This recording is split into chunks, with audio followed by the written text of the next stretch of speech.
Hello, you're listening to On Israel in Al Monitor. I am Ben Caspit in Tel Aviv.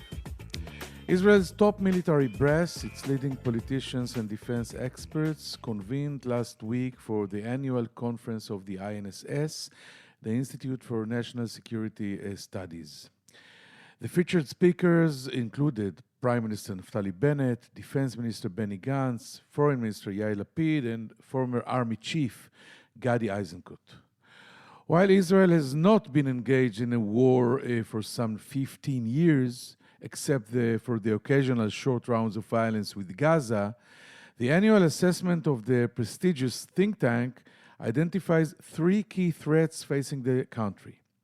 Two are external, one is domestic. Externally, the Palestinian time bomb continues to tick while Iran continues its rush to a nuclear bomb and its expansion in the region, using proxies like Hezbollah to gain foothold along Israel's borders. The domestic threat stems from the growing divisions tearing apart Israeli society and the collapse of public trust in state institutions, including the IDF, which enjoyed the status of a sacred cow for many, many years. On Iran, the Institute's experts recommend greater coordination with the US, along with the discretion and strengthening mutual trust. The Iran threat is not limited to its nuclear ambitions, and Israel is advised to prepare various and modular military and other solutions and to abandon its all-for-nothing approach. Instead, the experts recommend that Israel take advantage of Iran's many weaknesses, leverage the so-called war between the wars, and use it to deal with Iran's precision missile program in Lebanon. Our guest today is a leading researcher at the National Security Institute. Brigadier General Assaf Orion was head of the strategic division in the IDF's planning directorate. He is a veteran intelligence hand who managed Israel's ties with UNIFIL and the South Lebanon Army at the time, and is intimately familiar with Israel's threat fronts. He joins us right after this break.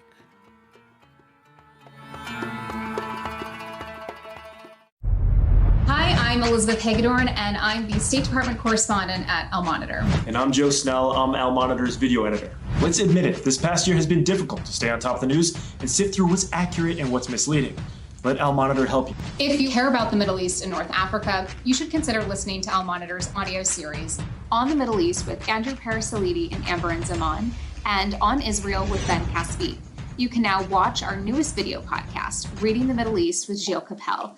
You can subscribe to these series on your favorite podcast platforms. And through a host of free daily and weekly newsletters, we offer a range of perspectives with the highest journalistic standards. You can subscribe to these newsletters at almonitor.com. As an award-winning media service headquartered in Washington, D.C., Al Monitor has a network of over 160 contributors around the world. So if you haven't done so already, be sure to visit almonitor.com, where you can find all of these newsletters and podcasts along with first-class reporting and analysis.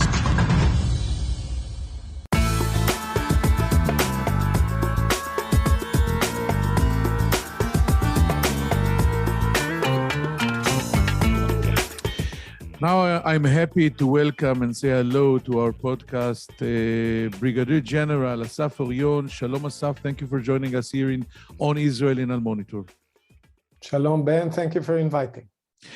So let's start with a general question. In an interview I recently conducted with Prime Minister Bennett, he said Israel must recognize that the world is changing and there is no longer only one cap, meaning the United States. Instead, there are multiple actors in each arena, including the Middle East, and Bennett hinted that Israel must form deterrent alliances maybe, with some of these actors in order to change the balance of power in the region and even try to replace departing US forces. How does this square with last week's American commando operation in northern Syria that took out the leader of Daesh? And do you share Bennett's views, and how do you see the current balance of power in the Middle East? Well, Ben, it's a big question asking for or calling for a zoom out to the big picture. And the underlying tectonics is the pivot or the shifting American focus from the global war on terror to the strategic competition with China, or the great power competition. And the latest assault in Syria is another operation in the outgoing campaign, whose focus was Middle Eastern, but now it's no longer a main American effort, but the secondary one. And indeed, in the last decade, America has been speaking about the Pacific century, about pivoting to Asia. And Asia is the rising center of gravity in global economy and in strategic terms. So recent years saw the US enhancing its effort to pivot. And America, unlike the rumors in the Middle East that America has left and so on, it's still the strongest, the most prominently present in military terms, and the most desirable as a security guarantor in the region. The thing is that the US, despite its large military presence in the region, has grown tired of the Middle East. It wants to shift gears to Asia, and it seems that the US has lost its appetite to use force for strategic purposes. And this is why we now identify a kind of deterrence deficit by America when its military footprint has more or less stayed the same or diminished slightly, but its reputational footprint has suffered more seriously. A kind of a special kind of AWOL that's absent without leaving. And this flows into the level of regional aggression, mostly by Iran and its proxies, but it also flows to the Vienna negotiation tables. Now, when America seems to be leaving or suffers this reputational deficit, the aggression of Iran and its attacks on the US forces in Saudi Arabia and the Emirates are ongoing. America is not responding in a painful and a cost-connected response. And so Iran and its proxies feel emboldened and actually notch up their aggression. And this brings the regional countries to seek how to mitigate the threats. First step is trying to through diplomacy and let's say conflict decreasing between the Gulf states and Qatar, between the Gulf states and Iran, but also building a military force and enhancing their cooperation with others. Now, Israel comes with very relevant capabilities in this field, and it's perceived as a very important asset in regional security.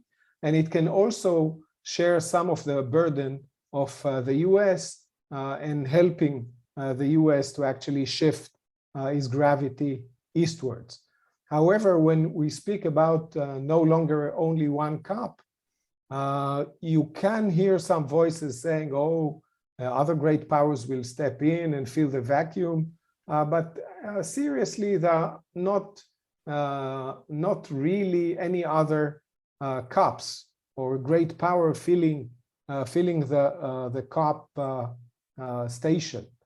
But the other powers are coming to fill different functions, like arms dealers, builders of nuclear reactors, construction contractors for infrastructure, telecommunication infrastructure builders, investors, and of course trade partners. And if we need to drill down a bit, China definitely doesn't seem as a security guarantor in the region, doesn't see itself as such, and it focuses on economy, on diplomacy, without committing itself to any serious cause or taking sides in conflicts. And we still see initial buds of military presence in the region by China. Russia, however, is focused on Assad, sometimes in Libya. It enjoys a very small force relentlessly operated in Syria, but Russia doesn't have the weight, the economic weight, and it won't come all the way to protect the Gulf countries from Iran. And this only reiterates the role for Israel. So I wouldn't say that Israel is replacing or can replace the US in the region, but it can step up and share some burden and help its new partners face the Iran threat. Very interesting indeed. I also hosted last week former Minister Ephraim Sneh on this podcast, and he suggested that Israel, talking about stepping in, that Israel will establish a regional defense alliance with Arab Sunni states as a force multiplier against Iran. The recent visits by Bennett, Gantz, and Lapid in the Gulf, the security cooperation agreement signed with Morocco and Bahrain, and probably soon with the Emirates, indicates that such an alliance is indeed taking shape. Do you see this as an effective strategy for blocking Iran? Well, Iran is an immediate and imminent threat to Israel and to Israel's neighborhood. Iran, in a way, a bit like Nokia, is connecting people because it brings the regional countries closer together and closer to Israel to pool resources together and to mutually support each other. It is difficult to contend with this threat alone. It's better to do it together. And as Churchill said, there's only one thing worse than fighting with allies, and that is fighting without them. But that being said, we need to be realistic. The different countries in the region differ on the priority, the urgency, the sense of threat, and the readiness to shoulder risk or to take risk in this conflict. And in the famous double-decker London bus of Middle Eastern diplomacy, the lower deck was teeming with action. The upper deck, the more overt side, was less active, but the Abraham Accords certainly helped the regional countries and Israel go to the upper deck and play more publicly, as manifested in the visit that you mentioned. But a lot is still going on the lower deck. Now, in a divided region like ours, let's say a defense alliance is a bit a stronger term for what is possible. But we certainly see some kind of a security and defense partnership, also under the aegis of CENTCOM, which Israel joined last year, and already taking part in naval exercises alongside other navies from the country, and also bilaterally, like you see with the Emirates, with Bahrain, with Morocco, and also with Saudi Arabia. So the question is not if this can block Iran, but it can certainly provide a more secure environment, a more secure response against Iran's threats to Israel and to other like-minded countries around us. How worried should Israel be by the growing tensions between the US and NATO and Putin's Russia, which also impacts our region? Will we have to choose sides at some point, or can we keep maneuvering between them? It's a great question. Well, first goes first. You know, for Israel. I'm talking about the Ukraine mainly, of course. I did mention it. Yes. But let's go back to the beginning. For Israel, the top priority is Iran nuclear threat, Iran regional threat, Iran's evident effort to destroy Israel. But at the same time, Israel also understands that for the US, China is top priority. Now, the Ukraine crisis added another urgent problem to the American priority list, and it sucks away more attention from issues that are important to Israel, such as Iran, and these are not good news from Israel's perspectives. Now, about Israel having to choose, we often hear this sentence that Israel has to choose, for instance, between the US and China, and now you mentioned between the US and Russia. It's a tricky question, and even I would say a little manipulative. And in the China context, you could also almost say this is part of a wider approach, which I gladly coin as a chastity belt and road approach. Oh, Israel should choose between the US and China. Well, Israel has already chosen. The United States of America is Israel's irreplaceable strategic ally, and the depth of our relations has no parallel with other countries. This is second to none. At the same time, at least the US administration, it doesn't really expect a monopoly on Israel's relation. That means that Israel would cut its relations with Russia, which is our military neighbor in Syria, or sever our ties with China, an important economic partner for Israel and also for the USA. So things that Washington itself doesn't do, we need to pay attention to. America has a complicated, diverse, complex relations with the other powers, and the US administration said with China, we are going to cooperate, to compete, and to counter. Israel doesn't have to counter China. It doesn't have to counter Russia. We need to strive to strengthen our strategic relations with the US, to develop fruitful and safe relations with China, mostly on economy, and to maintain agreements and understanding with Russia, with which we share an airspace and a military, let's say, seam line on our northern frontier. How do you think Israel can help the United Arab Emirates, which has suddenly become the punching bag of the Houthis, who get their orders, of course, from Tehran? Can we do something in order to make it easier for them? Yes, unfortunately, history taught Israel a long line of attacks by Iran and its proxies, and it gave us a very rich operational experience of fighting against them.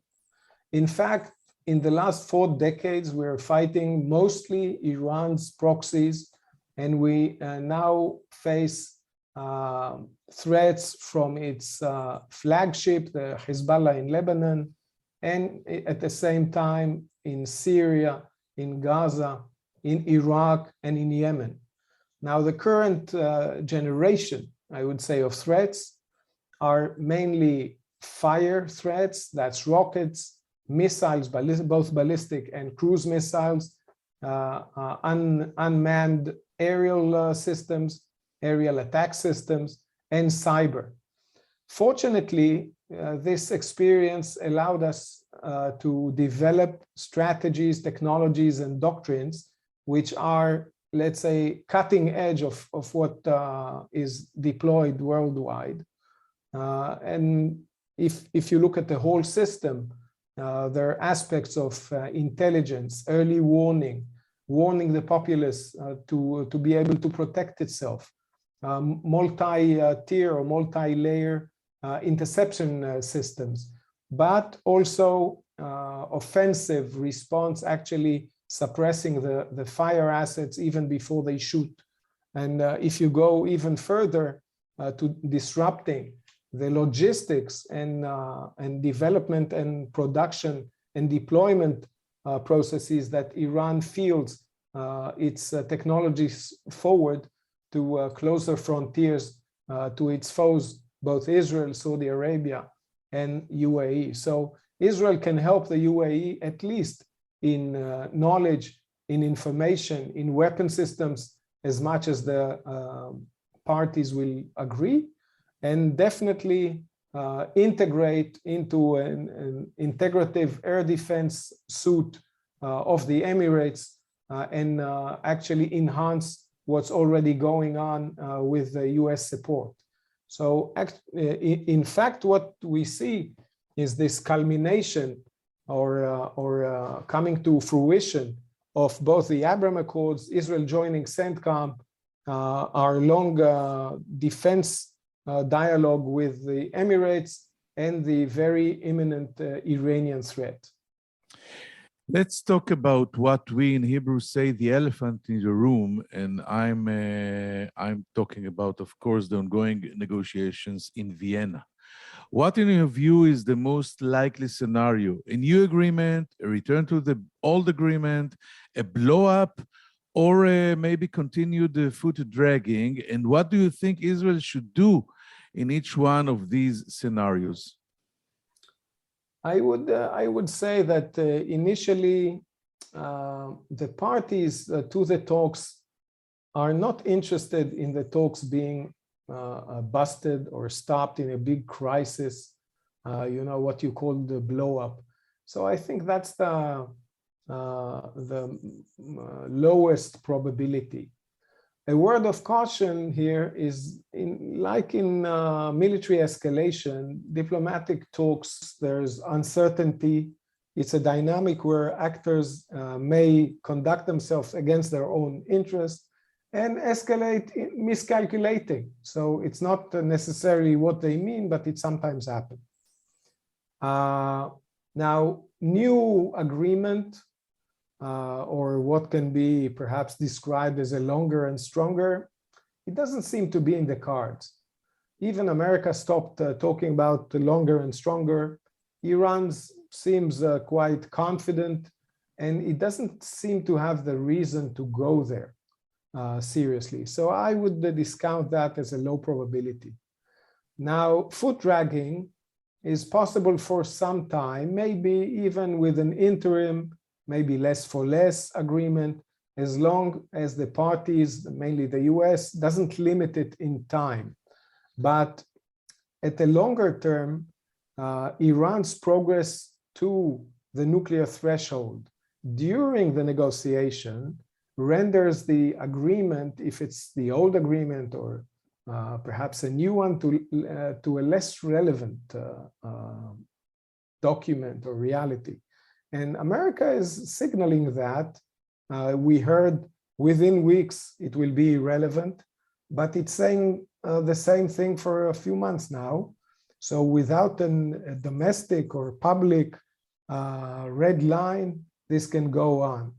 Eventually, it's difficult to say during how long or how near we are to that.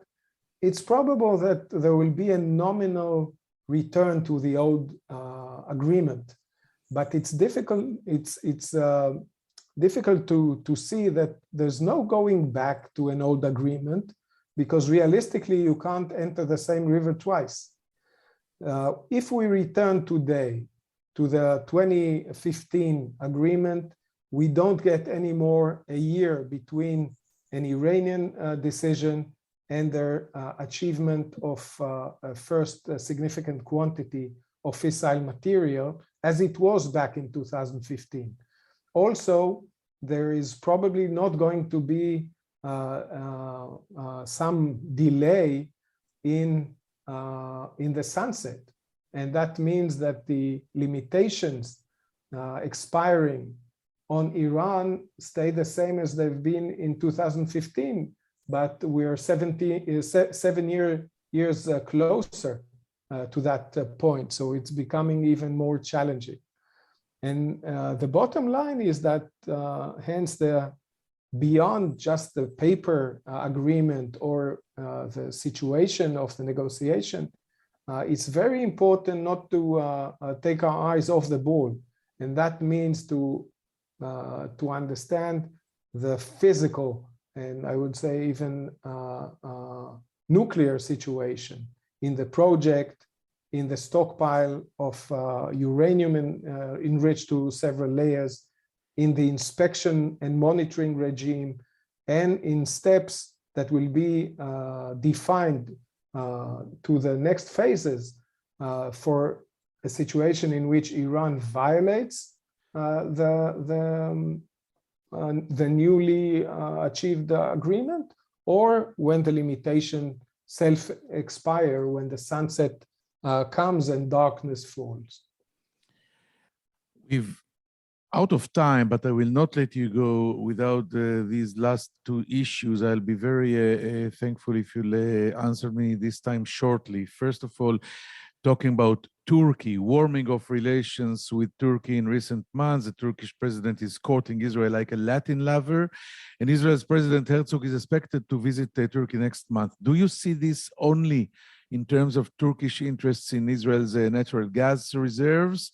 And how should Israel maneuver between the same story here too, Turkey on one side, and on the other hand, Greek and Cyprus that are Israeli allies and also interests in Israeli natural gas? The current stage of Turkey's approach to Israel is a reflection of its internal politics and its regional diplomacy. Erdogan is not in the best position these days. He went from zero problems with the neighbors to zero neighbors without a problem, finding itself quite isolated but very aggressive towards Cyprus, Greece, the Mediterranean, and Israel. And as we described with Iran, Erdogan connected the people and brought its victims, his victims, closer together: Israel, Greece, Cyprus, Egypt, France, Italy, the UAE, and even the PA in the East Mediterranean Gas Forum. So our relations are not only about gas, but also about security. Israel, Greece, and Cyprus are having a serious security partnership. As you can see in the IDF commando training in Cyprus, in their joining the Israeli Air Force exercises and so on. And as I said before, Israel, it's very important for Israel that Turkey doesn't turn into an enemy state, but it doesn't also want to reinforce its weight on issues important to Israel, and first and foremost, the Palestinian issue and the East Med. So I believe there will be, let's say, a controlled and sober thaw between Israel and Turkey. Turkey will not go back to being our strategic ally, but perhaps it will be less harsh and hostile towards Israel, and that's a good thing. And it's unbelievable that only in the last question we've reached the Palestinian issue, and we shoved it into a very far corner. The Netanyahu governments were busy undermining the PA while boosting Hamas. The current government is trying to shift course and hold a stick at both ends, in Gaza and in Ramallah. Does the status quo serve Israel? If not, what would you advise in order to prevent the slide into a one-state solution? I believe that first, the description that the Netanyahu governments sought to marginalize the Palestinian issue and to shape by facts on the ground a reality that would prevent a future Palestinian state is a good description. However, the status quo is a bit of an illusion because the situation is not static, it's not standing, it's flowing. This is something that perhaps be better called fluxus quo, because the trends that our policy are leading to are in fact a moderate slope towards not one-state solution, but to a one-state reality. And very likely this reality will be a bloody civil war and not a situation, a civilized country dealing with its problems in parliamentary activity. Now, the PA is now in the twilight of the Abbas government years, and the succession. It's a very, very long twilight, I have to say. Well, people's longevity is part of that. Yeah. But the succession struggles already began from within the PA and also by Hamas seeking to be the overlord of that theater. And today we don't have a Palestinian leadership who can decide on a political solution to deliver and to survive. And at the same time, the political situation in Israel doesn't allow great steps for solving or resolving the conflict. And this is why what we need to be doing, and I think we're doing part of that, is stabilizing both sectors, both Gaza and the West Bank, by economic efforts and security enforcement, including with security coordination with the PA, and with the great support by the international system and by regional actors like Qatar and others.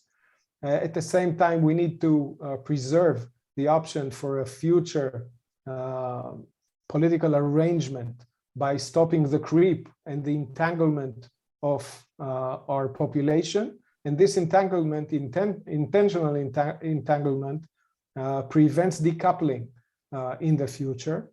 And we need to promote future conditions to agreements in the future and their successful implementation when the political conditions will allow that. And doing this, we need still to preserve and to strengthen the PA and its security forces, because these are the partners that we have at least for counterterrorism and security, and maybe in the long term, for political arrangements. Brigadier General Assaf Orion, it was very, very interesting. I thank you very much again for joining us here in Al Monitor. Toda Rabba, Assaf. Thank you very much. We will take now a short break and come back with some final thoughts right after this. Thank you. Thank you. Bye. Good night. Bye-bye.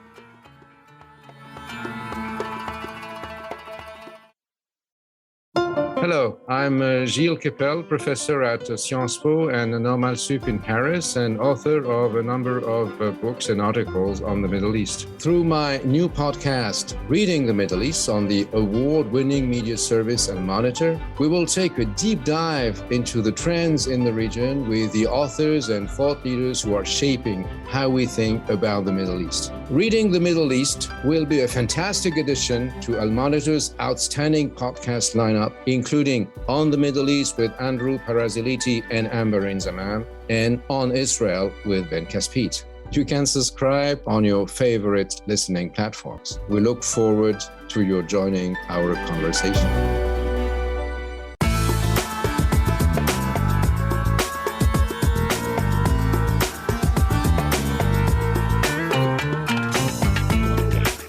Thanks for staying with us. It was a very interesting conversation, and let's start with what Israel should do, maneuvering between the superpowers here in the Middle East, the evacuation of America, the interests of China and Russia, etc. So Brigadier General Assaf Orion said that yes, the United States is talking about strategic competition with China. And he said that the assault in Syria a few days ago that killed eventually the commander of Daesh, of ISIS, resembles a secondary American effort. America is talking about the Pacific, but unlike the rumors, said Assaf Orion, the United States is still the strongest and most prominent power in the region. What happened is that the Americans got maybe grown tired. They lost their appetite to use force for strategic reasons. And what he called the situation here is a deterrence deficit that calls in Iran and its proxies to respond. And actually, Iran and its proxies are feeling emboldened.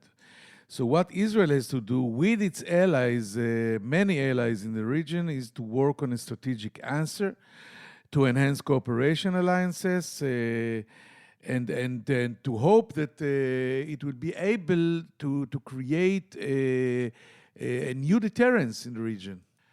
But Brigadier General Orion said, do not be mistaken. We are not having now a different World Cup instead the United States of America.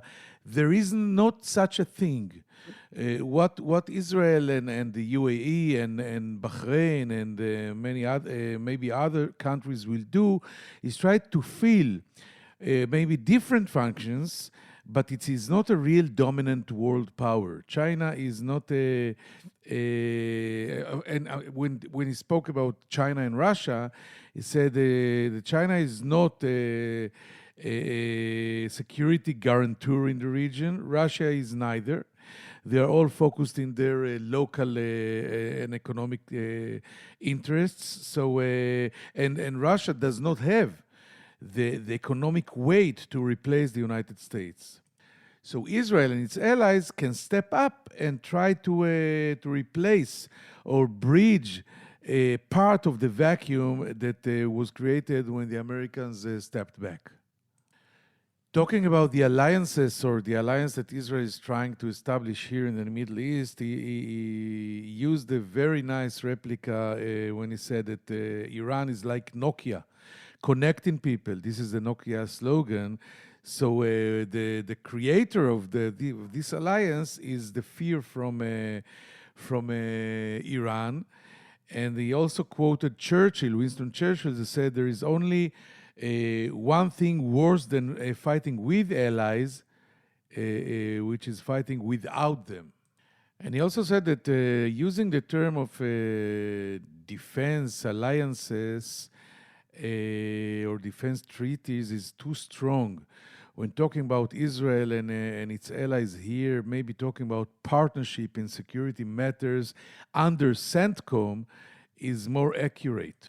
He also mentioned that Israel does not have to choose between the United States or China or Russia, because Israel has already chosen long ago, because the United States of America is irreplaceable as a strategic ally and second to none. But he said that the Americans don't expect from Israel to cut the ties with China or Russia, and we don't have to counter China or Russia instead of the Americans. We can maintain fruitful relations with China economically, and we can keep our security agreements and cooperation with Russia vis-a-vis the Syrian front, and nothing will happen. When I asked him about how can Israel help the United Arab Emirates that is under attack from the Houthis in the last few weeks, he said that Israel is maybe the most experienced country in fighting Iran's proxies. And the Houthis are Iran's proxies, and we can help the UAE with knowledge, information, intelligence, weapon systems, and especially integrated air defense systems and units. I hope you found it interesting, and we will meet here again next week in the same place and the same time. I'm Ben Caspit in Tel Aviv. Thank you. Take care. Bye-bye.